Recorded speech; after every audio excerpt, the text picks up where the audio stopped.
talk about Justin Trudeau. Like, Okay. he boxes, and not that many things interesting happen in Canada. Well, there was Elbowgate, which is, Oh, I love Elbowgate. God. I think I just got triggered. All right, back to HoloLens. So there's a sensor bar on the HoloLens that's comprised of 4 environment understanding cameras, 2 on each side. So there's a depth camera, an ambient light sensor, and a 2 megapixel photo/HD video camera. Some of these are off-the-shelf parts, while Microsoft built the others. So when you first said environment understanding cameras, like, I get it, but I wasn't shifted back into talking about the HoloLens yet. So I thought it was like, they're not environmentally friendly. But they get that they're not environmentally friendly, and it's okay. Are you getting triggered some more? Like, is this just... No. Oh, dear. No, that's fine. So the environment sensing cameras provide the basis for head tracking, because if you're going to project images out there, they have to rotate and they have to change in size according to how you move your head around. So that's why you need these cameras. There's a time of flight. So the time of flight depth cameras serve 2 roles. They help with hand tracking and they perform surface reconstruction. These sensors work with the optics module and the IMU. So that's pretty cool, I guess. The word on the street, because all of this is just like, for us, because we don't have a unit, for us this is just kind of like, cool. That sounds like a lot of cool technology. But the word on the street is Luke might get a chance to try it. Maybe? Which I'm really interested in, because it's another computer on your head thing. Right. Which is but your it's favorite. like an excessively expensive one. Right. So maybe they'll do it right. And it's also not trying, because, well, the head-mounted computer... It's not trying to do full VR. Yeah, and the head-mounted computer, too, is not about it not being expensive.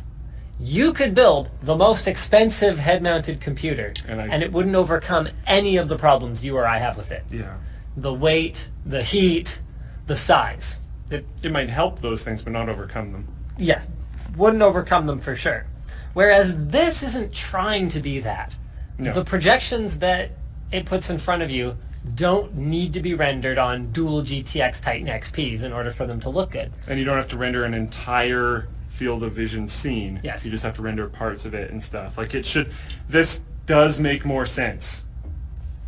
But it also, since the very beginning, I don't know about you, but to me, has felt like this weird snake oil combination. Where it has, like, existed and not really existed. And, like, they did this one, like, they showed it off, and then they didn't really talk about it for a long time. And then they're like, whoa! And then they don't talk about it for a long time. And it's just like, what is this thing?